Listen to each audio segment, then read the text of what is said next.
Welcome to the Deep Dive. We're all about bringing you a clear, thorough understanding of, well, important topics. And today, we're diving deep into something complex: weight management. Yeah, it really is. You've probably heard the simple advice, right? But our goal today is to really unpack the science, give you a much more complete picture. It's definitely multifaceted. And, globally, the sheer number of people living with overweight and obesity is, well, it's significant. It really highlights why we need this deeper understanding. What kind of numbers are we talking about? So back in 2022, the estimate was that 1 in 8 people worldwide were living with obesity. 1 in 8. Wow. Yeah, and put it this way, adult obesity has more than doubled since 1990. For adolescents, it's quadrupled. Quadrupled. We're talking about roughly 2.5 billion adults considered overweight and 890 million of those living with obesity. So just thinking about people you meet, that's quite a few. It is. It means like for every 10 adults, maybe 4 are overweight and 1 or 2 are living with obesity. It's become incredibly common. And it's not just adults, is it? I hear the figures for kids are pretty concerning, too. They really are. In 2022, 37 million children under 5 were considered overweight. Under 5. That young. That young. And then if you look at the 5 to 19 age group, it's over 390 million overweight.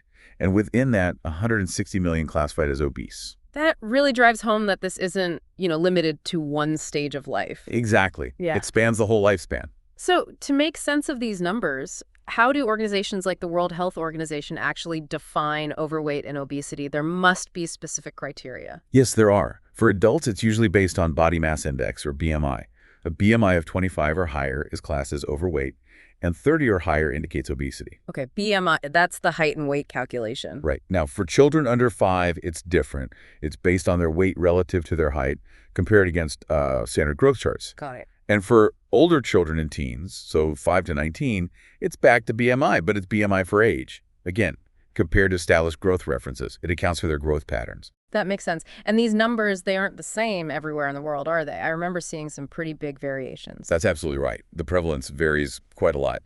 In 2022, the percentage of adults who were overweight ranged from, say, around 31% in regions like Southeast Asia and Africa, up to 67% in the Americas. That's a huge difference. It is. And what's really important to grasp is that while maybe we used to think of this mainly as a high-income country problem, overweight and obesity are increasingly common in low and middle-income countries, too. Oh, really? Yeah. For instance, the number of overweight kids under 5 in Africa, it's gone up by almost 23% since the year 2000. Wow. And in 2022, nearly half of all overweight children under 5 globally actually lived in Asia. So it's truly a global issue now. Absolutely. And that rise among older kids and teens, the 5 to 19 group, is also stark. It jumped from just 8% back in 1990 to 20% in 2022. That scale, it really suggests there are bigger factors at play than just, individual choices. I've heard the term obesogenic environment used. What does that mean in practical terms? Yeah, that's a really key concept.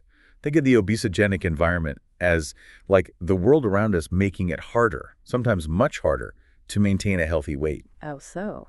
Well, it includes things like maybe in your neighborhood there's limited access to affordable, healthy food options.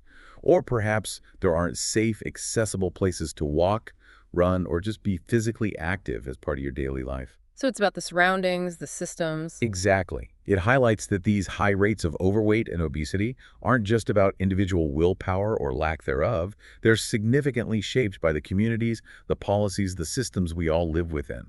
Understanding that scale, then, why is maintaining a healthy weight considered so critical? What are the cool reasons? Well, fundamentally, maintaining a healthy weight is just crucial for your overall well-being, your quality of life, really throughout your whole life. Excess body fat, particularly obesity, has been consistently linked to a whole range of health problems. Even starting young. Yes, even in childhood and adolescence.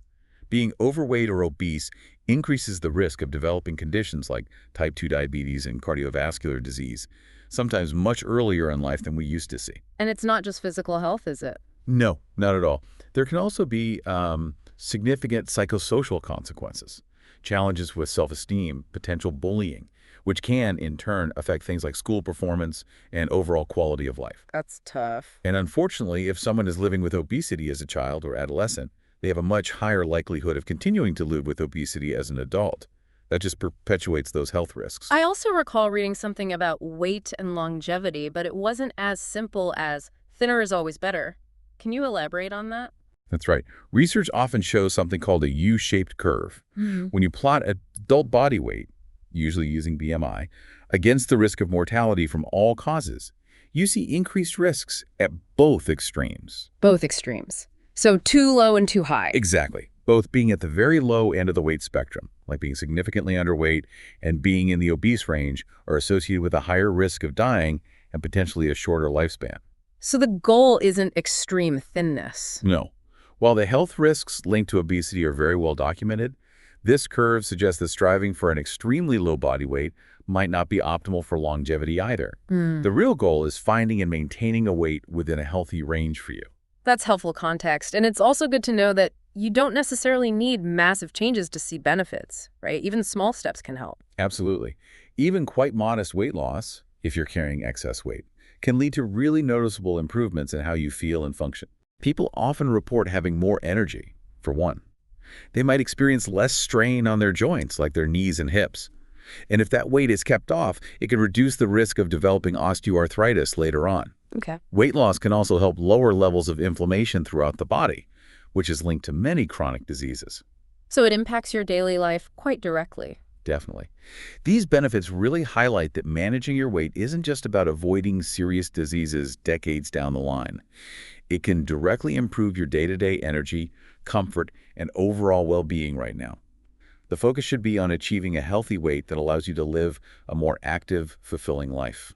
Which brings us back to that piece of advice you hear everywhere. Eat less, move more.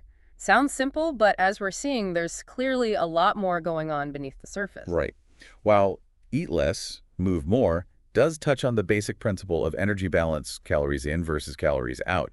It's a massive oversimplification of a very, very complex system. Well, yes, consistently taking in more energy, more calories than you burn will generally lead to weight gain. But blaming overweight and obesity solely on, say, a lack of activity or just poor dietary choices, it completely overlooks a whole host of other really significant factors. Okay, like what? What else influences that energy balance equation? There's growing evidence for several other important players. Things like not getting enough sleep, for instance. Research suggests poor sleep can actually impede weight loss efforts. Sleep. Psychological stress is another big one. It can have a considerable impact on your body's systems, including hormones that regulate appetite and fat storage. Right, the stress hormone cortisol. Exactly. Then there are things scientists are increasingly looking at, like endocrine disruptors, chemicals in the environment that can interfere with hormones. Certain medications can also contribute to weight gain. Medications, okay. And even factors going way back, like influences during development in the womb, and even effects passed down across generations. Wow. Okay, so from that perspective.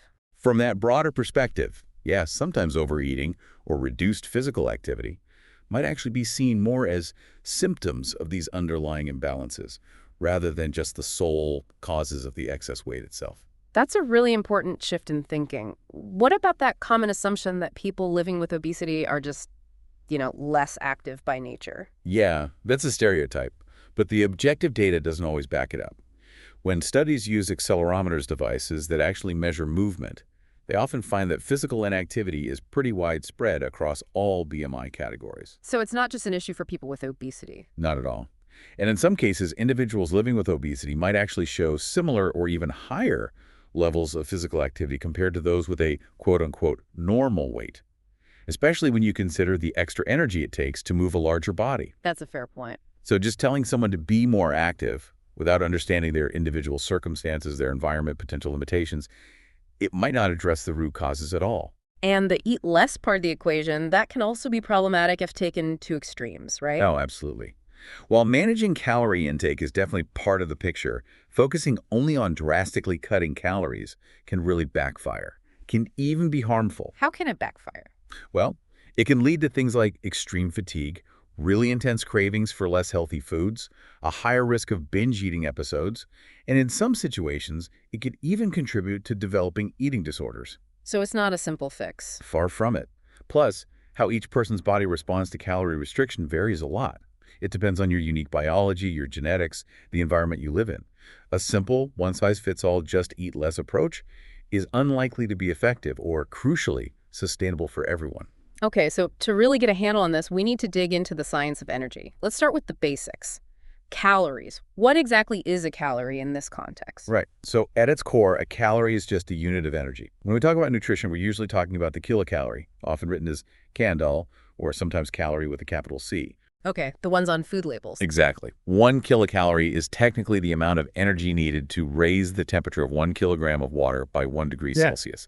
It represents the energy that food provides to your body. And how does the body actually use these calories once we eat them? They're absolutely essential for life. Your body uses this energy from calories to power literally everything it does. From the really basic stuff happening inside your cells, like building proteins, right up to complex activities like muscle contractions when you move or nerves sending signals. So it fuels everything. Pretty much. When you eat food, it gets broken down, and that releases the stored energy, the calories. That energy is then either used straight away to fuel whatever you're doing, or, if there's extra, it gets stored for later use. Depends on your body's immediate needs. This naturally leads us to that classic idea, calories in versus calories out, or CICO. Can you break that down for us? Sure. The CICO principle is really a fundamental concept in weight management. It basically suggests that changes in your body weight are largely determined by the balance between the energy you consume calories in from food and drink and the energy you expend calories out through bodily functions and activity. So it's like a budget. Kind of, yeah. Yeah. If you consistently take in more calories than your body burns, that surplus energy gets stored, mostly as fat, and you'll likely gain weight. Makes sense. Conversely, if you consistently burn more calories than you consume, you create a deficit. Your body then needs to tap into its stored energy reserves, mainly fat, and you'll likely lose weight. Okay, sounds pretty logical. But as we've already hinted, it's not the entire story, is it? What makes it more nuanced than just simple math? Right. While CICO gives us a useful basic framework, it's really crucial to understand it doesn't tell the whole story. How your body responds to both the calories coming in and the calories going out is influenced by a whole lot of things. Such as? Well, the type of food you eat matters enormously. For example, getting, say, 1,500 calories purely from sugary drinks versus 1,500 calories from a balanced mix of lean protein, vegetables, and whole grains. Those will have vastly different effects on your hormones, your fullness, your overall nutrition, right? Definitely. Your individual metabolism plays a huge role too, how many calories your body burns just at rest. And that's affected by things like how much muscle mass you have, your age, your genetics. Hormones, too, you mentioned. Yes, hormones are critical regulators. Yeah. And of course, your level of physical activity makes a big difference in the calories outside of the equation. So it's much more dynamic than just counting numbers. I remember hearing a specific number associated with a pound of fat, something like 3,500 calories. Is that still considered accurate? Yes, the 3,500 calorie rule. Yeah. Historically, it was often stated that roughly 3,500 calories equaled about 1 pound of stored body fat. Right. And that led to the popular idea that creating a 500-calorie deficit per day, so 3,500 over a week, would lead to losing about 1 pound of fat per week. So is it true? Well, it can serve as a very general guideline for thinking about energy balance. Okay. But it's important to know it's not a precise, universal law that applies exactly the same way to everyone. Individual responses vary based on all those factors we just discussed: metabolism, body composition, hormones. Okay, so a rough estimate maybe, but not exact science for every individual. Exactly. The underlying principle of managing energy balance remains key, but that specific number isn't perfectly predictive for everyone. Now let's talk about fat storage itself. Why is the human body so, well, good at storing fat? What's the biological basis for that? It really boils down to evolution and survival. Our body's tendency to store fat is a deeply ingrained biological mechanism that actually gave our ancestors a significant survival advantage. How so? Think about human history. For vast stretches of time, food wasn't consistently available like it is for many of us today. Periods of scarcity, even famine, were common. So, the ability to efficiently store extra energy consumed during times of plenty, storing it as fat, provided a crucial energy reserve. Your body could draw on that stored fat when food was scarce, allowing survival and reproduction even during lean times. So it was a feature, not a bug, originally. Precisely. A very important feature for survival back then. And fat is a particularly efficient way for the body to store that energy, isn't it, compared to other things? Extremely efficient. Fat is incredibly energy dense. 1 gram of fat provides about 9 calories of energy. 9, okay. Compare that to protein or carbohydrates. Both provide only about 4 calories per gram. So fat packs more than double the energy punch for its weight. This makes it a very efficient way for the body to stockpile any excess energy consumed. Makes sense from an efficiency standpoint. Now, are there different types of fat that the body stores? Yes, primarily two main types you hear about: visceral fat and subcutaneous fat. Okay, what's the difference? Visceral fat is the fat stored deep inside your abdominal cavity, surrounding vital organs like your stomach, liver, intestines. The internal fat. Right. Subcutaneous fat is the fat stored just underneath your skin. It's the type you can typically pinch. Okay, and is one more concerning than the other? Generally, yes. While you need some of both, having excessive amounts of visceral fat is considered more metabolically harmful and dangerous for your health. Why is that? Visceral fat is sometimes called active fat because it seems to play a more active role in releasing substances that can negatively impact your metabolism and increase inflammation. It's strongly linked to a higher risk of serious health problems like insulin resistance, type 2 diabetes, heart disease, and stroke. So where the fat is stored matters quite a bit. It definitely does. That deep abdominal fat is the one we really want to keep in check. That's a key distinction. I also recall some interesting research comparing humans and our primate relatives regarding fat. Something about us being the fat primate. Yes, that's a fascinating area of research. Some scientists have suggested that compared to our closest relatives like chimpanzees, humans might be considered relatively fat, even though we share a huge amount of our DNA. Why might that be? One hypothesis involves subtle changes in how our DNA is packaged within fat cells. These changes might have, over evolutionary time, reduced our body's ability to convert calorie-storing white fat into calorie-burning beige or brown fat. Oh, brown fat burns calories. Yes, brown and beige fat cells are specialized to burn calories to generate heat, whereas white fat primarily just stores energy. So we might be better at storing and less good at burning, relatively speaking. Potentially. The idea is that prioritizing white fat storage could have given early humans an advantage by providing a readily available, dense energy source, possibly to fuel our increasingly large and energy-hungry brains. Interesting evolutionary trade-off. And there are other evolutionary ideas trying to explain this tendency to store fat, right? Like the thrifty genotype. Absolutely. The thrifty genotype hypothesis is a classic one. It suggests that, especially after the development of agriculture with its cycles of feast and famine, individuals with genes that favored efficient energy storage were more likely to survive those periods of scarcity. So genes that help store fat were selected for. That's the idea. They could build up reserves during plentiful times to get through the lean times. Yeah. Then there's the drifty phenotype hypothesis. Okay, what's that one? This suggests that maybe as early humans became apex predators and less vulnerable to being preyed upon, the intense evolutionary pressure to stay lean and agile might have lessened. Ah, so less need to escape quickly. Right. This could have allowed genes promoting energy storage obesogenic genes to become more common in the population simply through random genetic drift over long periods rather than strong positive selection. So different potential pathways, but the outcome is this tendency to store fat. Exactly. Regardless of the precise evolutionary mechanisms, the fundamental point is that our bodies have an inherent tendency to store fat as an energy reserve. And understanding that is a crucial context for tackling weight management in our modern environment of, often, food abundance. Okay, so let's shift to when someone is trying to manage their weight. The number on the scale is often the main focus. But what does weight loss shown on a scale actually represent? It's not just fat, is it? That is such an important point. No, it's definitely not just fat. When you see that number go down on the scale, it represents a decrease in your total body weight. Total body weight being? That total includes several different components. Yes, body fat is one, but it also includes your muscle mass, what we often call lean body mass, the amount of water in your body, your stored carbohydrates, known as glycogen, in your muscles and liver, and even to a lesser degree, changes in bone density over the long term. So a drop on the scale could be from any of those things changing. Exactly. And one of the biggest contributors to rapid short-term changes on the scale is actually water weight. Water weight, how does that fluctuate so much? Oh, easily. The amount of water your body holds onto can change significantly based on factors like your hydration level, how much sodium salt you've consumed, hormonal shifts, especially for women during their menstrual cycle, and even the timing and composition of your recent meals, particularly carbohydrates, which cause water retention. So those quick drops or gains, like overnight, are often just water. Very often, yes. These shifts in water weight can lead to quite dramatic changes on the scale that you might mistakenly interpret as significant fat loss or gain, when in reality it's mostly just water fluctuations. It can be misleading if you're only watching the scale day to day. Okay, that's good to know. What about muscle mass during weight loss? That's another key component you mentioned. Can you lose muscle when trying to lose weight? Yes, unfortunately you can, and it's something to be really mindful of.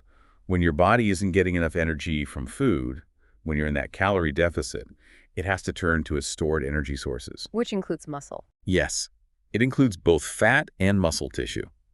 Your body doesn't automatically just burn fat selectively. It will often break down some muscle protein to convert into glucose for energy, especially if the calorie deficit is very large or if your protein intake isn't high enough. So very restrictive diets could be particularly bad for muscle. Potentially, yes. Very restrictive diets or doing tons of intense exercise without adequate protein intake to support muscle repair can increase muscle loss. So while these approaches might cause the number on the scale to drop quickly, a significant chunk of that loss might be valuable muscle, not just the body fat you are aiming to lose. This really underscores that not all weight loss is created equal then. Losing muscle doesn't sound ideal. Not at all. While losing excess body fat is definitely beneficial for health, it's vital to understand that not all weight loss is the same. Just focusing solely on that number on the scale can be deceptive. It doesn't give you the full picture of what's happening with your body composition. Body composition. Right. Understanding the difference between losing overall weight and specifically losing body fat while preserving muscle is absolutely crucial for adopting a healthy, effective, and sustainable approach. Okay, so let's focus on fat loss then. What does that mean specifically, and why is it generally a better goal than just weight loss? Fat loss specifically refers to the process of reducing the amount of adipose tissue or body fat that you have, while, and this is key, ideally preserving or even increasing your muscle mass. So changing the ratio. Exactly. It's about improving your body composition, the ratio of fat tissue to lean tissue, which includes muscle, bone, organs, etc. A healthier body composition, meaning a lower percentage of body fat and a higher percentage of lean mass, is generally much more beneficial for your long-term health, function, and metabolism than simply hitting a lower number on the scale. And muscle tissue itself plays some really vital roles in the body, doesn't it? Beyond just strength. Oh, absolutely. Muscle tissue isn't just for lifting things. It supports your skeletal structure, provides the strength you need for all daily activities, and is essential for maintaining mobility and independence, especially as you age. And metabolically. That's the other huge piece. Muscle is highly metabolically active tissue. This means it burns significantly more calories at rest compared to fat tissue. How much more? The estimates vary slightly, but generally a pound of muscle burns around, say, 6 calories per day just to maintain itself at rest, whereas a pound of fat might only burn about 2 or 3 calories per day. That's quite a difference. It is. So the more muscle mass you have, the higher your basal metabolic rate, your resting metabolism, will be.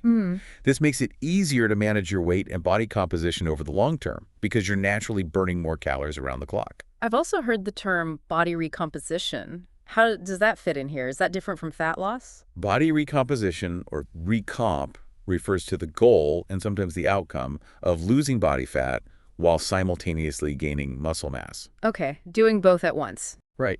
And what's interesting about body recomposition is that it can sometimes happen without a major change in your overall weight on the scale. How can that be? Because muscle is denser than fat.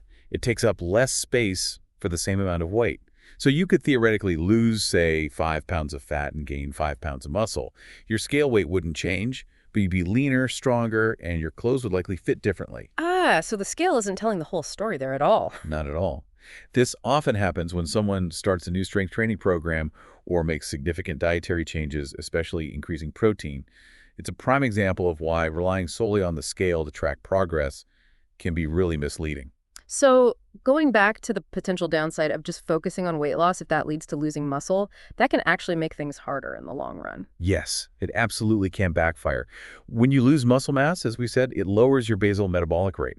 Your body burns fewer calories at rest. Making it easier to regain weight. Exactly. It can make it harder to maintain the weight you've lost and increases the likelihood of regaining weight, potentially mostly as fat, once you stop restricting calories as much. That's why the primary goal for most people should really be fat loss, while actively working to preserve or even build muscle. For a healthier metabolism. Right. That approach not only leads to a better body composition and appearance, but it supports a healthier, more robust metabolism, making long-term weight management much more achievable and improving overall health. You've mentioned metabolism and muscle quite a bit. Let's dive deeper into metabolism itself. What exactly is it, and how does muscle fit into that picture? Sure. Metabolism, in broad terms, refers to all the complex chemical processes constantly going on inside your body to sustain life. Breaking down food for energy, building and repairing tissues, eliminating waste. It's all metabolism. Okay. And when we talk about it in terms of weight, Then we're usually focusing on the rate at which your body burns calories for energy. This is often called your metabolic rate. And this rate isn't fixed. It's influenced by several factors. like what? Things like your age, your biological sex, crucially, your body composition, specifically the ratio of muscle to fat, how physically active you are, and your hormone levels all play a role. And you mentioned basal metabolic rate, BMR, as being particularly important. Remind us what that is. Right, BMR is a key component. Your basal metabolic rate represents the minimum amount of energy, or calories, your body needs to perform its most basic life-sustaining functions when you're completely at rest. Like just lying still, awake. Exactly. Think breathing, blood circulation, maintaining body temperature, brain function, cell production. It's just the energy cost of being alive. And how much of our daily energy burn is BMR? It's actually the largest chunk for most people. Your BMR typically accounts for somewhere between 60% and 75% of the total energy your body uses each day. The rest comes from digesting food and physical activity. And BMR is closely tied to muscle mass. Very closely. Your BMR is largely determined by the amount of lean body mass you have, and muscle tissue is the most metabolically active component of lean mass. It requires a significant amount of energy just to maintain itself, even at rest. So following that logic, if you lose muscle mass, Well, what happens to your BMR? your BMR will decrease. Anything that reduces your lean mass, like losing muscle from not eating enough protein while dieting or not doing resistance exercise, will inevitably lower your BMR. Which means you burn fewer calories at rest. Precisely.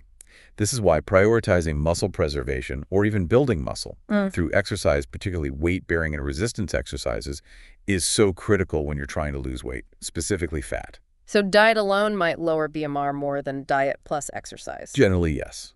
Combining exercise, especially strength training, with healthier eating is usually more effective for maintaining metabolic rate than just severely restricting calories alone.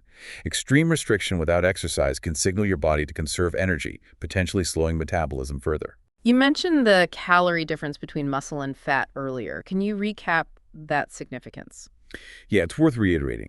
A pound of muscle burns significantly more calories at rest, maybe around 6 calories per day, compared to a pound of fat, which burns only about 2 or 3 calories per day. So even at the same body weight? Even at the same total body weight, someone with a higher proportion of muscle mass will have a higher BMR and burn more calories at rest than someone with less muscle and more fat. It really underscores why focusing on body composition, not just weight, is so important for a healthy metabolism. And this becomes even more relevant as we age, right? Because of natural muscle loss. Absolutely. As we get older, most people experience a gradual loss of muscle mass, a process called sarcopenia. This age-related muscle loss is a major contributor to the slowing of metabolism that many people notice as they age. Making weight management harder. Exactly. It can make it easier to gain weight and harder to lose it. This is why maintaining an active lifestyle, crucially including regular resistance training throughout adulthood, is so important. It helps preserve that precious muscle mass, supports a healthy metabolic rate, and can help mitigate that common age-related weight gain. Muscle tissue basically has a significant appetite for calories. Okay, so BMR is the resting burn. But obviously we move around during the day. How do we account for the total energy we burn? That's where your total daily energy expenditure, or TDE, comes in. While BMR is the baseline energy cost at rest, TDEE represents the total number of calories your body burns over a full 24-hour period. So it includes everything. Yes. TDE accounts for your BMR plus the energy you expend through all your physical activity, both planned exercise and all your other daily movements. Understanding your TDE is really crucial for effective weight management because it helps you estimate how many calories you need to consume to maintain your current weight, lose weight, or gain weight. What are the different components that make up TDE? There are essentially 4 main components. First, as we said, is your basal metabolic rate, BMR, which is the largest chunk, usually 60–75% of TDE. Okay. Second is the thermic effect of food, or TFEF. This is the energy your body uses to digest, absorb, and metabolize the food you eat. It accounts for roughly 10% of your TDE, though it can vary slightly based on the macronutrient composition of your meals. Protein has the highest TFIF. Interesting. So digesting protein burns more calories than digesting carbs or fat. Yes, slightly more. Yep. The third component is physical activity energy expenditure. This includes both planned exercise and something called NEAT, Neat. non-exercise activity thermogenesis. It's all the energy you burn from activities that aren't structured exercise things, like walking around the house, fidgeting, standing, typing, doing chores. This component is the most variable between people, depending hugely on lifestyle. Makes sense. More active people burn more here. Exactly. And the fourth component is adaptive thermogenesis, AT. This refers to changes in energy expenditure that can occur in response to changes in your energy balance, like when you significantly restrict calories. Your body might become slightly more efficient, burning fewer calories than predicted. This can contribute to weight loss plateaus. Okay, so how do you actually estimate your PDEE? Is there a calculation? Yes, the common way to estimate TDEE is a two-step process. First, you estimate your BMR using one of the standard prediction equations like the Harris-Benedict, or more commonly now, the Mifflin-St. Jean equation. These use your age, sex, weight, and height. Okay, get the BMR number first. Right. Then you multiply that estimated BMR by an activity factor, or activity multiplier. This factor represents your average daily physical activity level. And there are standard factors for different activity levels. Yes. There are tables that provide multipliers ranging from, say, 1.2 for a sedentary lifestyle, little or no exercise, up to 1.9, or even higher for someone who is extremely active. For example, heavy daily exercise or a very physically demanding job. Can you give an example? Sure. Let's say a woman calculates her BMR to be 1,400 calories per day. And let's say she's moderately active. She exercises 5 days a week. Her activity factor might be around 1.55. So her estimated TDEE would be 1,400 times 1.55, which equals 2,170 calories per day. Okay, so that 2170 is roughly how many calories she burns in total each day. That's the estimate, yes. It gives her a baseline for her daily energy needs. Is there a more precise way to measure TDEE than these estimations? The most accurate method is called indirect calorimetry, which measures your oxygen consumption and carbon dioxide production. But that requires specialized equipment and is usually done in clinical or research settings. So for most people, the calculators are the way to go. Yes. There are numerous online TDE calculators that use these formulas and activity factors. They provide a good starting point to guide your calorie intake based on your goals, whether you want to maintain weight, lose weight, or gain weight. Generally, for weight loss, you need to consume fewer calories than your estimated TDEE. Creating that calorie deficit we talked about. Let's dive into that specifically now. Remind us what a calorie deficit is and how it actually leads to fat loss. Right. A calorie deficit simply means consuming fewer calories through food and drink than your body is expending through its total daily energy expenditure, TDEE. Eating less than you burn. Exactly. This energy imbalance forces your body to find energy from somewhere else. It starts tapping into its stored energy reserves to make up the difference. Primarily, it draws on stored body fat. And that's what causes fat loss over time. Yes.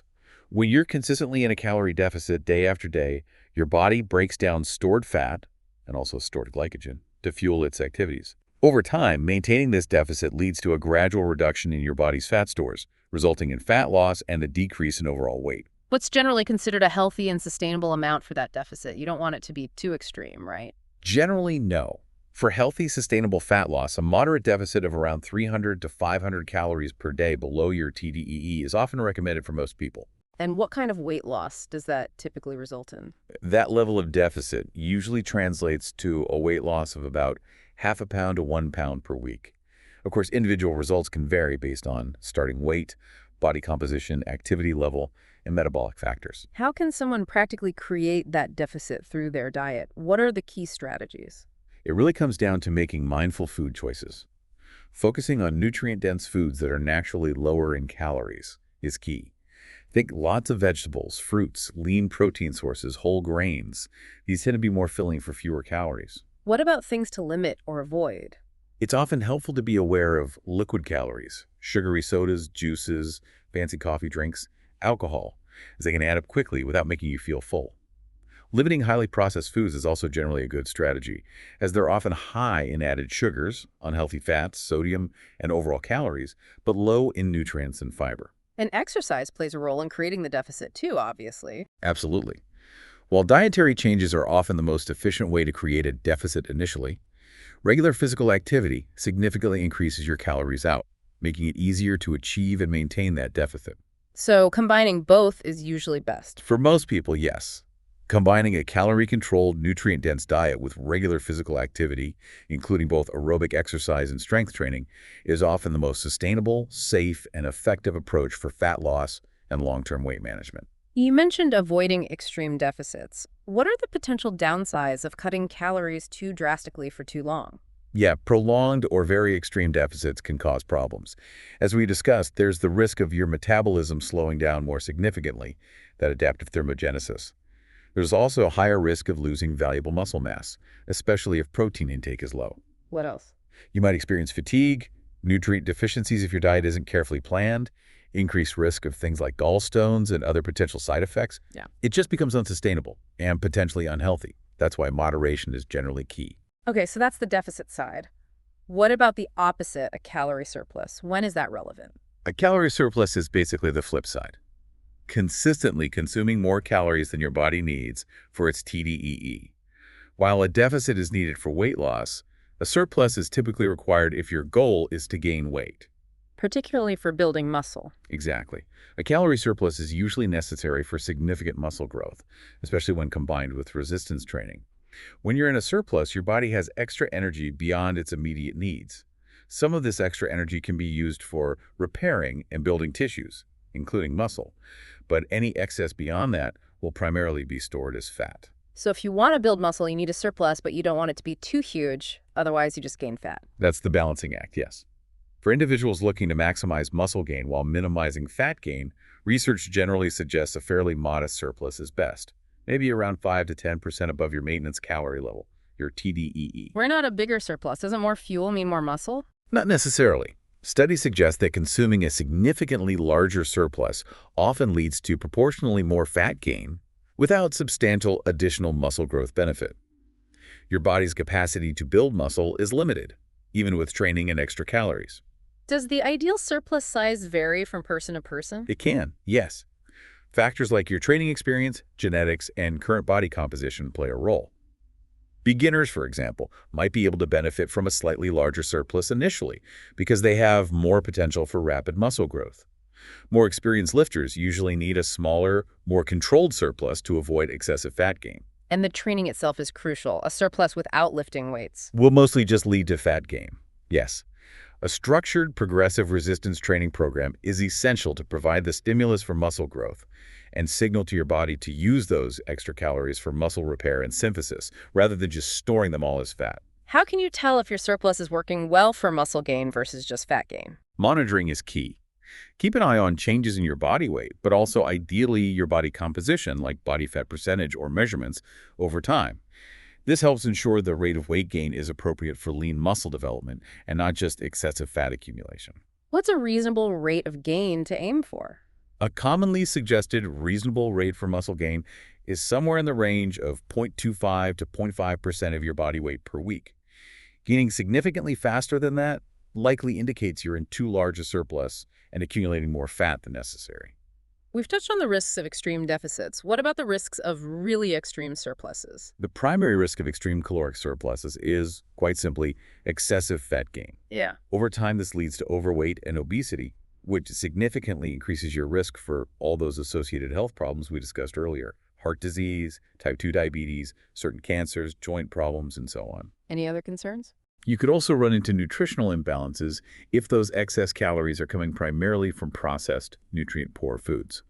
While the immediate negative feelings might not be as acute as with an extreme deficit, the long-term health consequences of excessive fat gain from a large surplus can be very serious. So again, moderation and balance seem to be the takeaway. Absolutely. A balanced, moderate approach to calorie intake, carefully aligned with your individual goals and activity levels, is always the safest and most sustainable strategy, whether you're aiming for fat loss, maintenance, or muscle gain.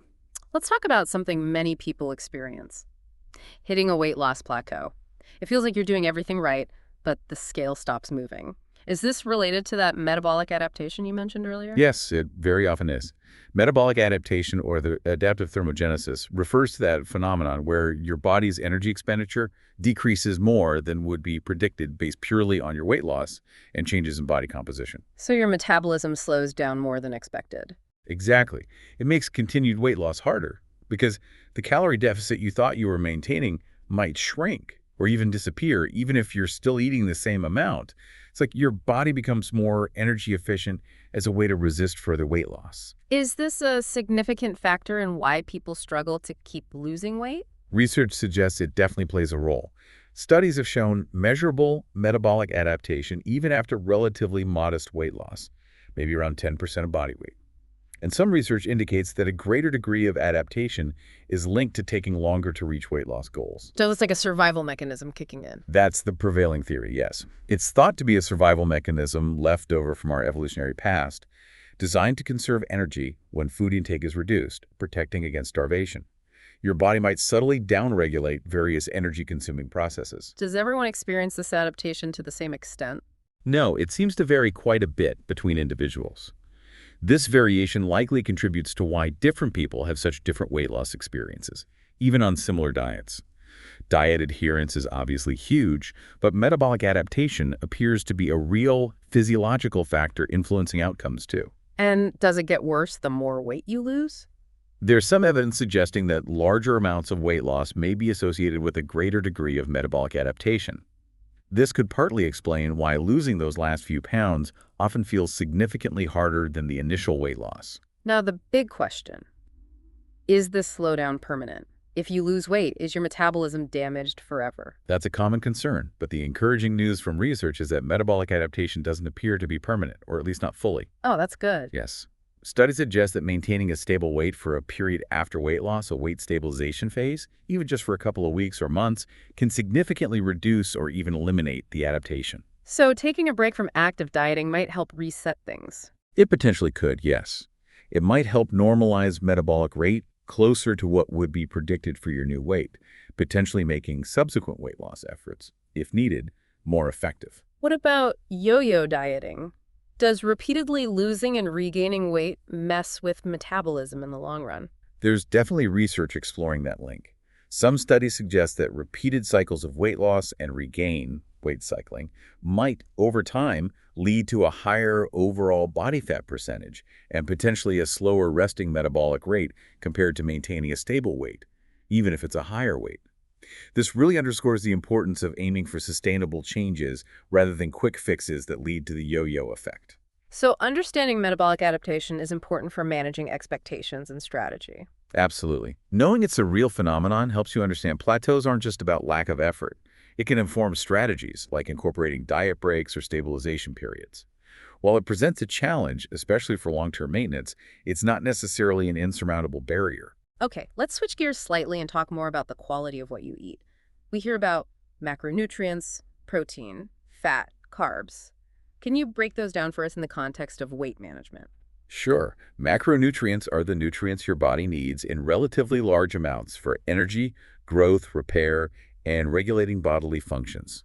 The main three, as you said, are proteins, fats, and carbohydrates. Each plays distinct, vital roles. Let's start with carbohydrates. They often get a bad rap in diet culture. What's their primary role? Carbohydrates are typically your body's preferred and most readily available source of energy. They get broken down into glucose, which is the primary fuel for your cells, especially your brain and muscles during intense activity. But are all carbs created equal? Definitely not.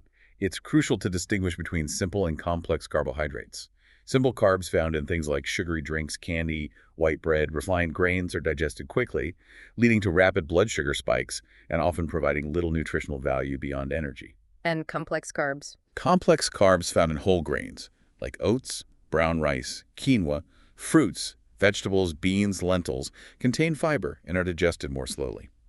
This provides a more sustained release of energy, helps keep you feeling full, and offers valuable vitamins, minerals, and fiber. Severely restricting all carbs long-term isn't usually necessary or optimal for health. Okay, what about protein? We hear it's important especially for exercise and weight loss. Protein is absolutely vital. Its primary role is building and repairing tissues throughout your body, muscles, organs, skin, hair. It's also essential for making enzymes, hormones, and components of your immune system, like antibodies. And why is it so key during weight loss? During weight loss, getting adequate protein is crucial for helping to preserve that metabolically active lean muscle mass we talked about earlier. Protein is also the most satiating macronutrient, meaning it helps you feel fuller for longer after eating, which can help manage appetite when you're in a calorie deficit. How much should people aim for? A general guideline often suggested is aiming for around, say, 25 to 30 grams of high-quality protein per meal. Good sources include lean meats, poultry, fish, eggs, dairy products like Greek yogurt, legumes, beans, lentils, peas, tofu, tempeh, nuts, and seeds. Got it. And finally, fats, another macro that's had a controversial past. What's the real story with fats and weight management? Fats are also essential. They're necessary for producing hormones, absorbing fat-soluble vitamins, A, D, E, and K, maintaining cell structure, and they also contribute significantly to satiety, helping you feel satisfied after a meal. But again, like carbs, the type of fat matters hugely, right? Absolutely. We generally categorize fats into healthy unsaturated fats, monounsaturated and polyunsaturated, and less healthy saturated and trans fats. Where do we find the healthy ones? Healthy unsaturated fats are found in foods like avocados, olive oil, nuts, seeds, and fatty fish, like salmon, mackerel, sardines, rich in omega-3s. These fats can actually improve cholesterol levels and lower the risk of heart disease.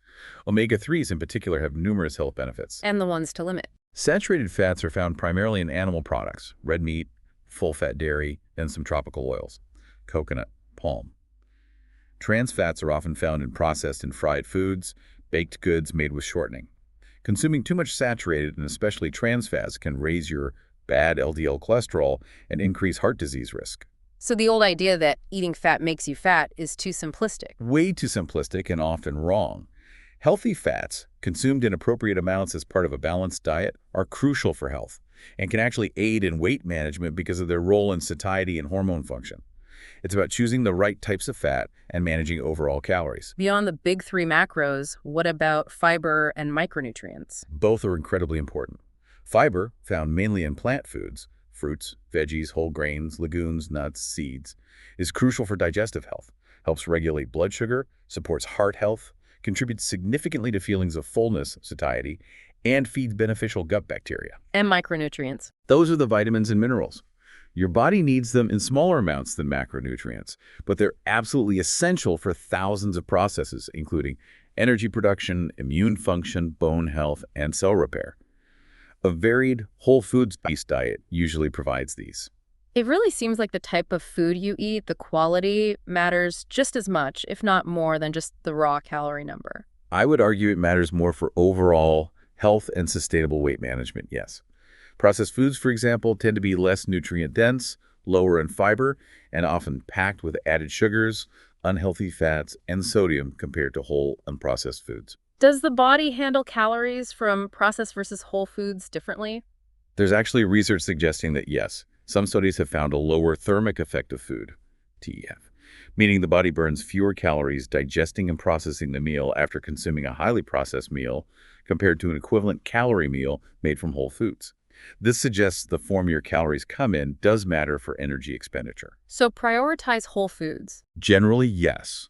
Prioritizing whole, minimally processed, nutrient-dense foods is a cornerstone of both good health and effective, sustainable weight management. So putting it all together, what does a truly balanced diet look like in practice for someone trying to manage their weight effectively? A balanced diet really means consuming a wide variety of nutrient-dense foods from all the main food groups: vegetables, fruits, whole grains, lean proteins, healthy fats, in appropriate proportions to meet your individual energy and nutrient needs. Nutrient density being key. Exactly. Getting the most nutritional bang for your calorie buck. For fat loss and sustained energy, aiming for a good balance of protein, healthy fats, and fiber in most meals is a great strategy. Why that combination specifically? Protein, as we said, is most filling and helps preserve muscle.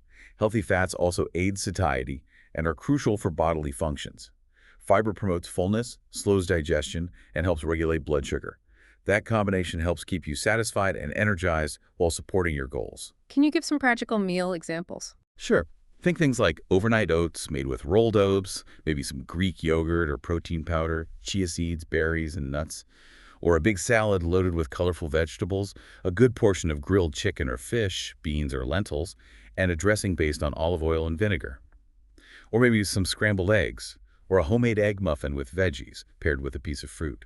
Meals that combine those key elements. There are so many myths around nutrition that can get in the way of balanced eating. Are there any common ones you think are important to debunk? Oh, definitely. The carbs are inherently bad. Myth is a big one. As we discussed, it's about the type and quantity. Choosing complex, high-fiber carbs over refined ones is key. And the fat myth. Yes, the idea that all fats make you fat or should be avoided. Again, it's about type and moderation. Healthy fats are essential. Avoiding them entirely can be detrimental. Building a balanced diet is about making informed choices, prioritizing whole foods, understanding the roles of different nutrients, and creating a sustainable eating pattern you can live with, not falling for restrictive fad diets. Okay, let's circle back to exercise. We've established its importance for metabolism and muscle, but is exercise strictly necessary if someone's primary goal is just weight loss on the scale? That's a good question. Technically speaking, the primary driver of weight loss itself is achieving a calorie deficit. And yes, you can create a calorie deficit solely through dietary changes without adding structured exercise. So in that narrow sense, you can lose weight without exercise. Oh, there's always a but. But exercise is pretty much indispensable for broader weight management success and, of course, for overall health, particularly for maintaining weight loss long term. Research consistently shows that while diet alone can initiate weight loss, physical activity is typically crucial for preventing weight regain. Diet alone usually isn't sufficient for long-term maintenance for most people. And how exactly does exercise help with the weight loss process itself beyond just burning calories during the activity? Well, burning calories during the activity is significant, helping you create or maintain that deficit more easily. But perhaps even more importantly for long-term success, as we've hammered home, is its role in building and preserving muscle mass. That boost to your metabolism is key. Because if you just cut calories without exercise, You risk losing both fat and precious muscle. That muscle loss can lower your metabolic rate, making further weight loss harder and increasing the likelihood of regaining the weight later. Combining diet with both aerobic and resistance training generally yields the best, most sustainable body composition changes and metabolic outcomes. are there other, maybe less direct ways exercise helps with weight management? Yes, definitely. Think about the mental health benefits. Exercise is a fantastic mood booster and stress reliever. How does that connect to weight? Well, many people tend to overeat or make less healthy food choices when they're stressed or feeling down, emotional eating. By improving mood and reducing stress, exercise can indirectly help prevent that pattern. So, while you might see the scale move with diet alone, adding exercise is really recommended for the long haul and overall health. Highly recommended, yes. For long-term maintenance, muscle preservation, metabolism support, mental well-being, and countless other health benefits, incorporating regular physical activity is really a non-negotiable for a truly healthy approach. You've emphasized resistance training multiple times. Let's really focus on why strength training specifically is so critical when someone is in a calorie deficit trying to lose fat. Right. When you're in a calorie deficit, your body is essentially looking for energy sources. Without a specific reason to keep muscle around, it's quite happy to break down some of that muscle tissue for fuel alongside fat.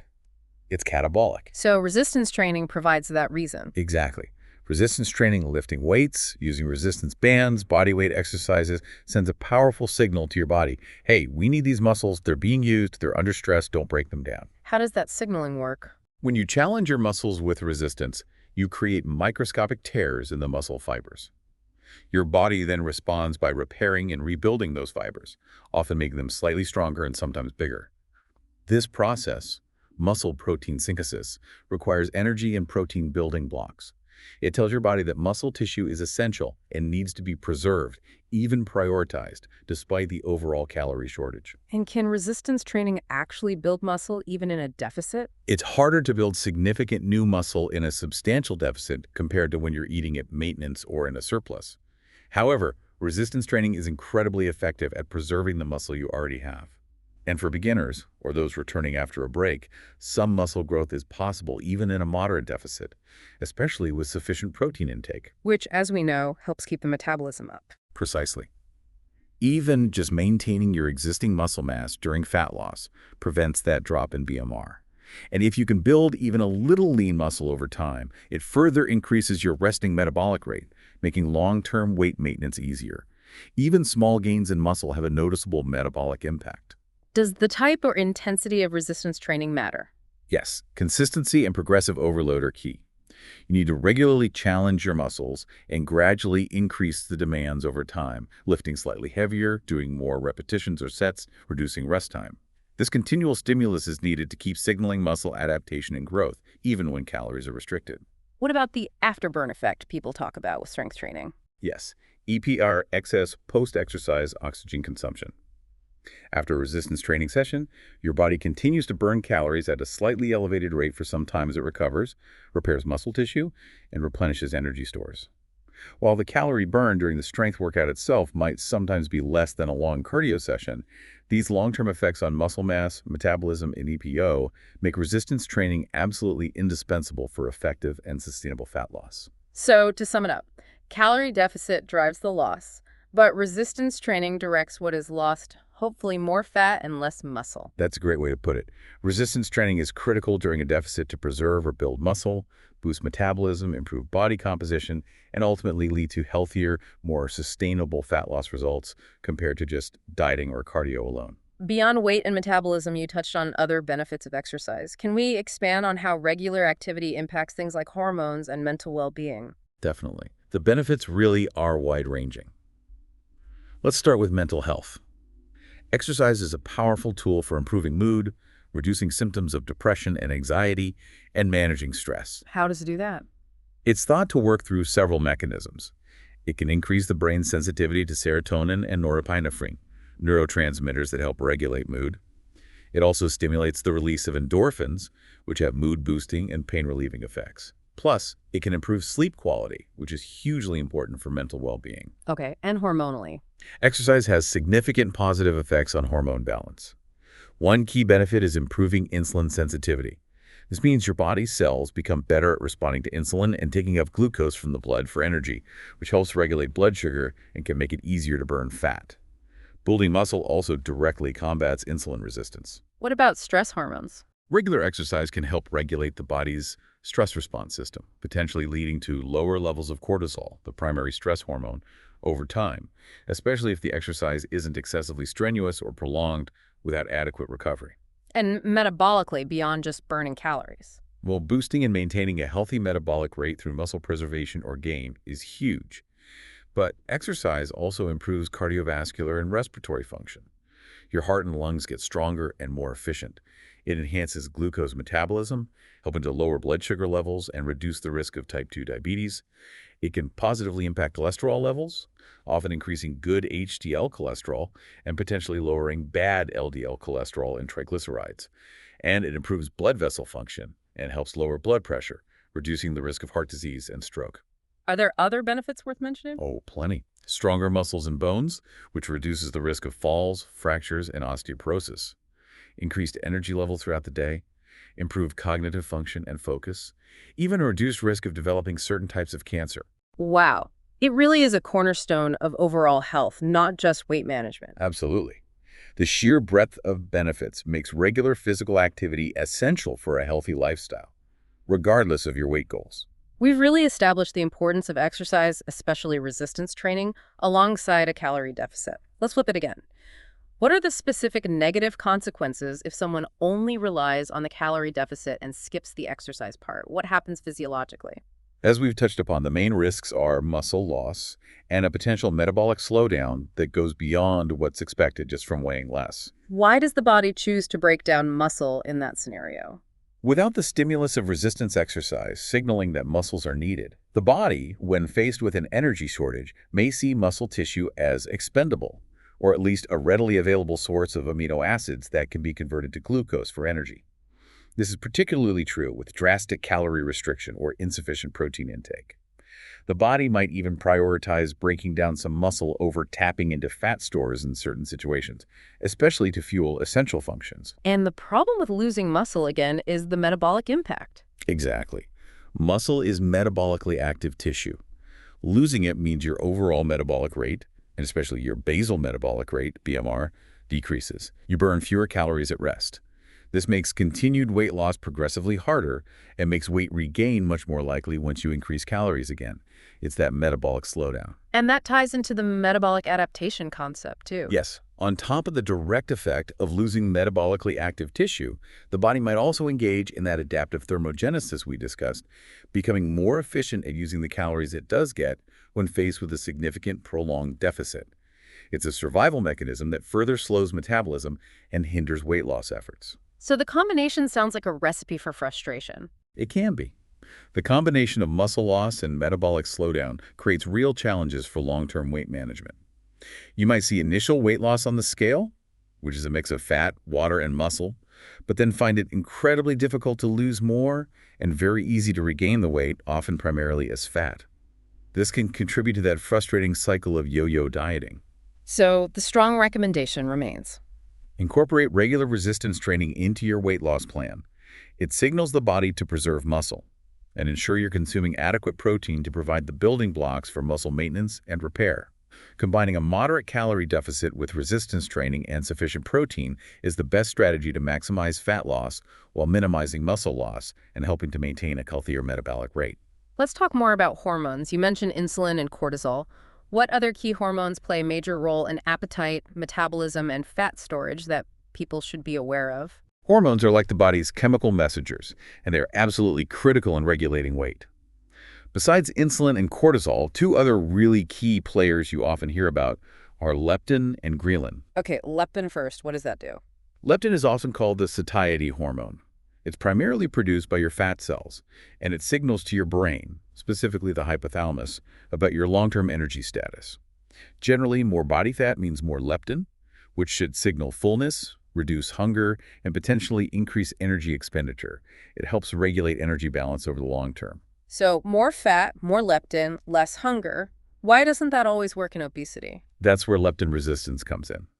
In many cases of obesity, the brain seems to become less sensitive to leptin signals. So even though leptin levels might be high, the brain doesn't get the message to reduce appetite or increase metabolism. This can lead to continued overeating and reduced energy expenditure despite having ample energy stores. Okay. What about ghrelin? Ghrelin is often called the hunger hormone.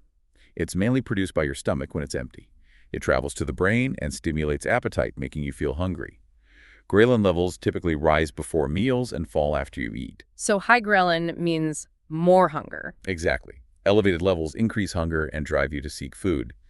Interestingly, dieting and severe calorie restriction can sometimes lead to increased ghrelin levels, making it harder to stick to the plan. And we already touched on insulin regulating blood sugar, but also promoting fat storage, and cortisol, the stress hormone, potentially increasing appetite and abdominal fat storage. Right, so you have this complex interplay. Insulin managing blood sugar and storage, leptin signaling long-term satiety, or failing to, in resistance, ghrelin driving short-term hunger, and cortisol influencing appetite and fat distribution in response to stress. It sounds like a very delicate hormonal balancing act. It really is. Understanding the basic roles of these key hormones and how they interact is crucial for comprehending the complexities of weight regulation and for developing effective, holistic strategies for fat loss and healthy weight maintenance.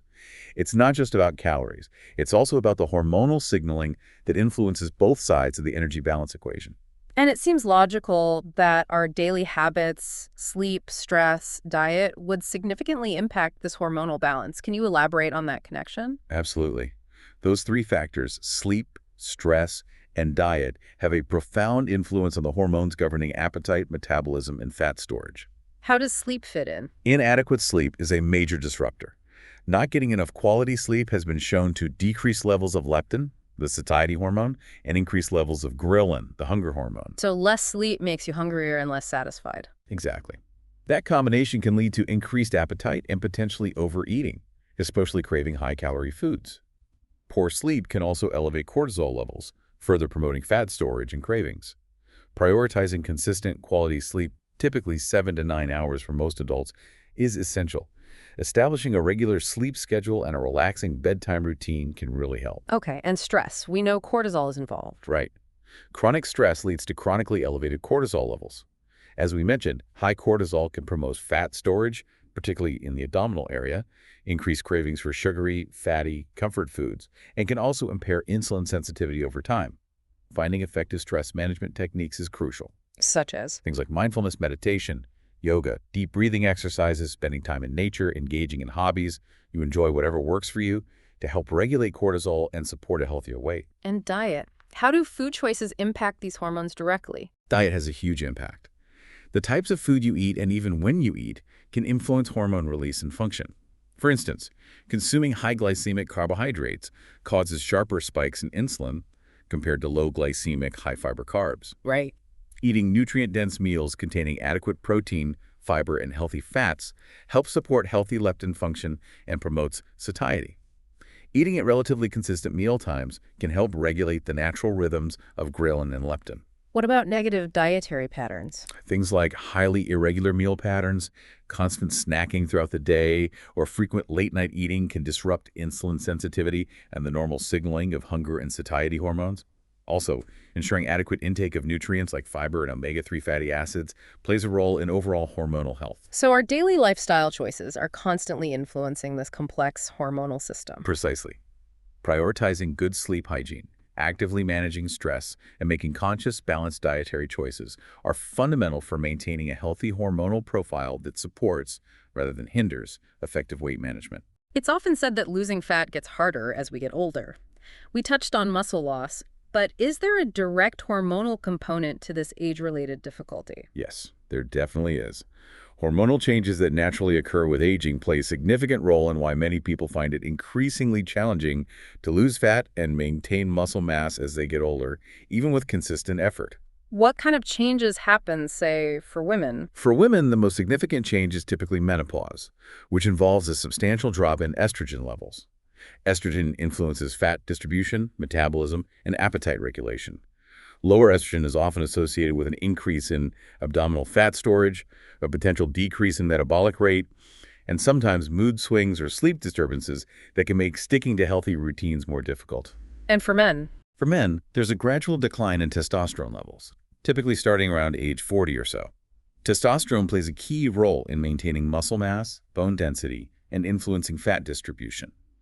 Lower testosterone can make it harder to build or maintain lean muscle, which negatively impacts metabolic rate and can contribute to increased body fat, particularly around the midsection. Are there other age-related hormonal shifts? Yes, levels of growth hormone, which also plays a role in maintaining muscle mass and influencing metabolism, tend to decrease in both men and women starting from middle age. And does the act of losing weight itself trigger unhelpful hormonal responses as we age? Yes, as you lose fat mass at any age, leptin levels decrease, signaling to the brain that energy stores are lower. This can trigger responses aimed at conserving energy, potentially increasing hunger and decreasing metabolic rate, making it harder to maintain the calorie deficit needed for continued loss. This effect might become more pronounced or harder to overcome with age. Lifestyle factors play a role too, presumably. Of course. Increased life stress, career pressures, family responsibilities can all contribute to higher cortisol levels. Time constraints might make it harder to prioritize regular exercise and prepare healthy meals consistently. It's often a combination of factors. So it's a mix of direct age-related hormonal shifts, the body's hormonal response to weight loss itself, and accumulated lifestyle factors that make fat loss potentially more difficult over time. Exactly. Understanding these influences can help individuals adopt more tailored, realistic, and sustainable strategies for managing their weight and body composition as they navigate different life stages. It might require adjusting expectations and approaches. Let's talk about yo-yo dieting or weight cycling. That pattern of losing weight, often quickly and restrictively, then regaining it, sometimes more. What impact does this have, especially on body composition and metabolism? Yo-yo dieting is unfortunately very common, often driven by unsustainable, overly restrictive diets. And it can have several negative physical and mental consequences. How does it affect body composition? A major issue is that when weight is regained after a restrictive diet, it's often regained primarily as fat, potentially with less muscle than was lost. Yeah. So even if someone ends up back at their starting weight after a cycle, their overall body fat percentage might be higher and their muscle mass lower. Especially if they weren't doing resistance training during the loss phase. Precisely. Lack of consistent exercise, particularly resistance training, during these cycles contributes to this gradual loss of lean muscle with each iteration. And the metabolic effects. You mentioned potential slowing. Yes. The drastic calorie restriction often involved in these diets can trigger that adaptive thermogenesis, the metabolic slowdown. The body becomes more efficient, burning fewer calories. Then, when the person inevitably returns to more typical eating patterns, because the restriction was unsustainable, that suppressed metabolism makes it incredibly easy to regain weight, mostly as fat. Is there a risk of permanent metabolic changes? There's ongoing research into whether repeated, severe cycles could lead to longer-lasting or potentially even permanent alterations, making the metabolism less efficient over time. While more research is needed, it's certainly a concern and highlights the potential downsides of this pattern.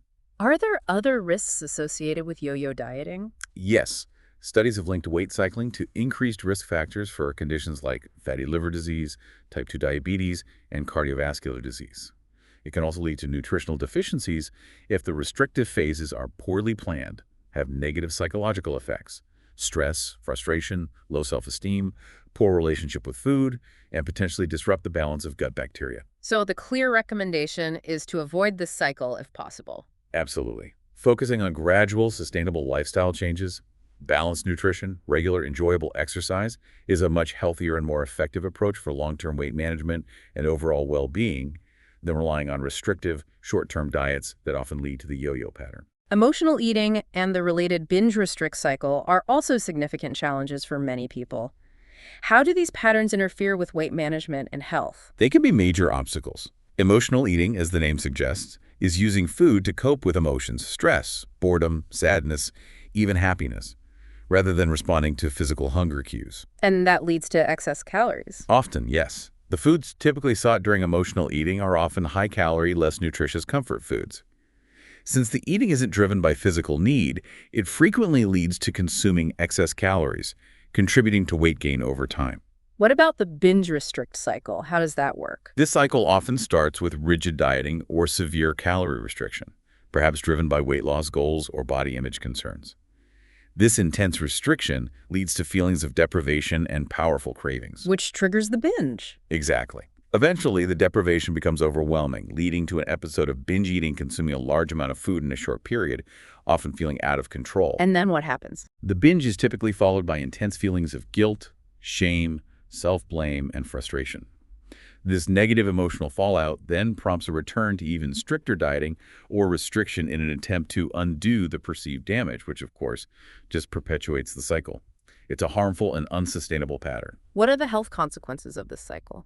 It takes a toll both mentally and physically. Mentally, it causes significant distress, fuels guilt and shame, damages self-esteem, and fosters a very unhealthy relationship with food and body image. Physically, it can lead to nutritional imbalances, digestive issues, significant weight fluctuations, and metabolic disturbances.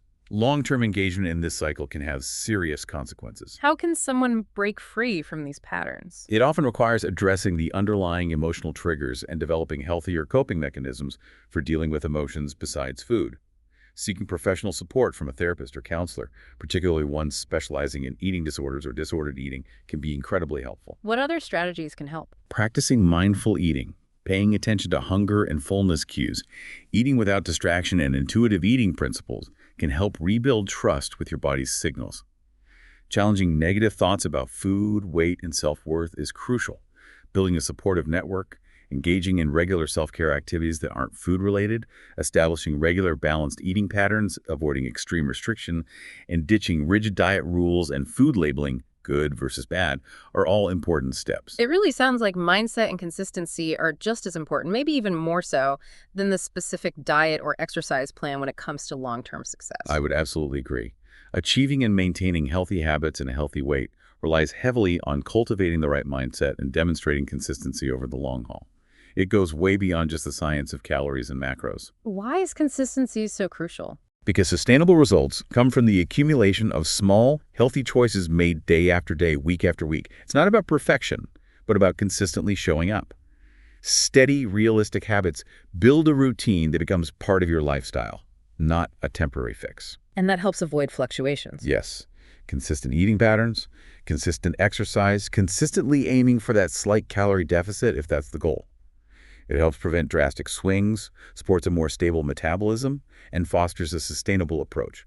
Consistency also builds discipline, creates momentum, and helps prevent minor setbacks from derailing your entire progress. And mindset, how does that play in? Mindset is equally vital. You need a positive, patient, and resilient mindset because making lasting changes takes time and effort. There will be challenges. Setting realistic, achievable goals is key to preventing discouragement. Focusing on the process, not just the outcome. Exactly. Focusing on the small steps, the healthy behaviors you're adopting, and celebrating those small victories along the way helps maintain motivation. Tapping into your why, your deeper reasons for wanting to make these changes, can provide powerful inner drive. Visualizing success can reinforce commitment Support systems help too. immensely. Having supportive friends, family, or even a community can provide encouragement and accountability. And finding forms of movement and healthy foods that you genuinely enjoy makes consistency far easier. It shouldn't feel like punishment. So sustainable success is really about... It's about cultivating a mindset that supports long-term commitment and building consistent healthy habits that become an integrated part of who you are and how you live. Patience, self-compassion, and focusing on progress over perfection are absolutely key. Let's talk about setting goals then. What are some practical recommendations for setting realistic and achievable weight loss goals for long-term success? Setting the right kind of goals is fundamental. Firstly, aim for a gradual and steady rate of loss. As we discussed, 1 to 2 pounds per week is generally considered healthy and sustainable for most people, allowing for better long-term maintenance. What about an initial target? A great initial goal is often to aim for a loss of 5 to 10% of your current body weight. Even this modest amount of weight loss can yield significant health benefits, improvements in blood pressure, cholesterol, blood sugar control, and reduced risk of chronic diseases. Breaking it down helps. Definitely. Break down your overall goal into smaller, more manageable milestones. Losing the first 5 pounds, fitting into a certain pair of jeans, walking for 30 minutes without stopping. These provide frequent senses of accomplishment and keep motivation high. Should goals be just about the number on the scale? It's actually better to set both outcome goals, like the target weight or size, and action or process goals. Action goals are the specific behaviors you'll adopt, like eat vegetables with lunch and dinner daily, or do strength training twice this week, or get 7 hours of sleep each night.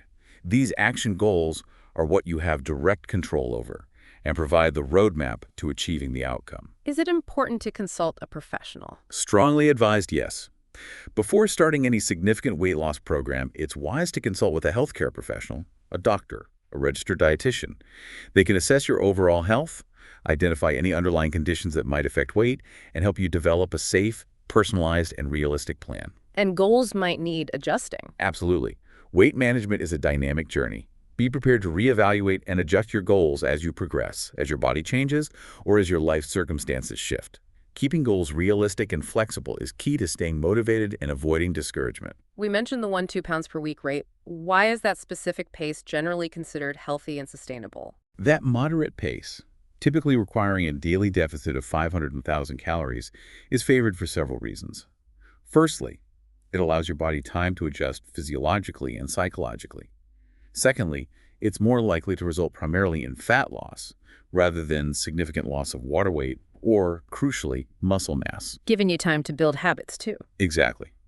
A slower pace provides more time to practice and solidify the sustainable, healthy eating and activity habits needed for long-term maintenance. While faster initial loss might happen, especially with water weight, focusing on a sustainable long-term rate is generally better. And the risks of trying to lose faster. Rapid weight loss, usually achieved through very extreme restriction, carries those risks we discussed. Increased muscle loss, potential metabolic slowdown, nutrient deficiencies, gallstones, fatigue, and a much higher likelihood of regaining the weight quickly once the extreme measures stop. A consistent, moderate rate is almost always the healthier and more lasting approach. So, bringing everything together, it sounds like a truly holistic approach is needed for sustainable weight management. What are the key pillars of that approach? Yes, holistic is the right word. It really encompasses consistent attention to several key areas: diet, exercise, rest, and tracking or monitoring. Can you summarize the best practices for diet? Focus on a balanced diet, rich in whole, unprocessed foods. Plenty of fruits and vegetables, lean protein sources, whole grains, healthy fats. Prioritize nutrient-dense, lower-calorie options. Limit processed foods, sugary drinks, unhealthy fats, and excessive added sugars. Practice portion awareness and mindful eating, tuning into hunger and fullness cues. And stay well hydrated, primarily with water. And for exercise. Aim for regular physical activity that combines both aerobic exercise, like brisk walking, jogging, cycling, swimming, aiming for at least 150 minutes of moderate intensity or 75 minutes of vigorous intensity per week, and resistance training, working all major muscle groups at least 2 days per week. Crucially, find activities you genuinely enjoy to make it sustainable. What about rest and recovery? Absolutely vital. Prioritize getting sufficient quality sleep, typically 7 to 9 hours per night, to support hormonal balance, muscle recovery, and appetite regulation. And actively manage stress through healthy coping mechanisms like mindfulness, spending time outdoors, hobbies, or social connection. And the role of tracking. Monitoring your progress can be very helpful for awareness and accountability. This might involve tracking your weight regularly, perhaps weekly, keeping a food journal or using an app to monitor intake, recording your physical activity. Some people also find tracking body measurements or taking progress photos useful. Tracking helps you see what's working, identify patterns, and know when adjustments might be needed. Consistently applying all these seems key. Yes, consistently adopting these evidence-based practices across all these areas significantly increases your chances of not only achieving a healthier weight and body composition, but also maintaining it long-term and improving your overall health and well-being. Finally, a crucial element seems to be patience and adopting a long-term perspective. This isn't a quick fix. Absolutely not. Sustainable weight management is fundamentally a journey, not a destination, and it requires patience. Significant, lasting changes take time. It's essential to embrace gradual, long-term lifestyle modification over seeking quick fixes or crash diets. What does being patient look like in practice? It means understanding that progress won't always be linear. Expect plateaus. Expect minor setbacks or fluctuations. Don't get discouraged by them. The key is to remain consistent with your core healthy habits through those ups and downs. Focusing on the bigger picture. Exactly. Remind yourself that the true benefits, improved health, increased energy, better quality of life, require ongoing effort and accumulate over time. Shift your focus from just the immediate number on the scale to the overall journey of improving your health and well-being.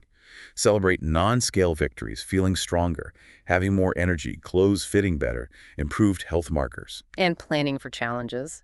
Yes. Developing a long-term mindset involves anticipating challenges, holidays, vacations, stressful periods, and having strategies in place to navigate them without completely abandoning your healthy habits. So it's a marathon, not a sprint.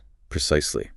Cultivating patience, adopting that long-term view, forgiving yourself for imperfections, and focusing on building maintainable healthy habits are the keys to lasting success and reaping the multitude of health benefits that come with it. This has been incredibly comprehensive. We've really moved beyond those simplistic notions about weight management and explored its multifaceted nature. It's clear, isn't it? True, lasting success really comes from understanding that complex interplay between energy balance, yes, but also metabolism, hormones, genetics, environment, behavior, and even our mindset. We really encourage everyone listening to take some time, reflect on the information we've shared today, and think about how these insights might apply to your own health journey, your own unique circumstances and goals.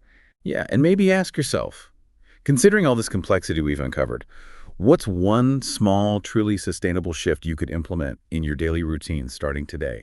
Something that contributes positively to your overall health and well-being, maybe entirely separate from the number on the scale. That's a great question to ponder. We invite you to continue exploring these topics, maybe research things that sparked your interest further. What questions has this deep dive raised for you? Exactly. Thank you for joining us for this deep dive. We hope this exploration has provided a deeper understanding and feels empowering as you navigate your own path to informed well-being.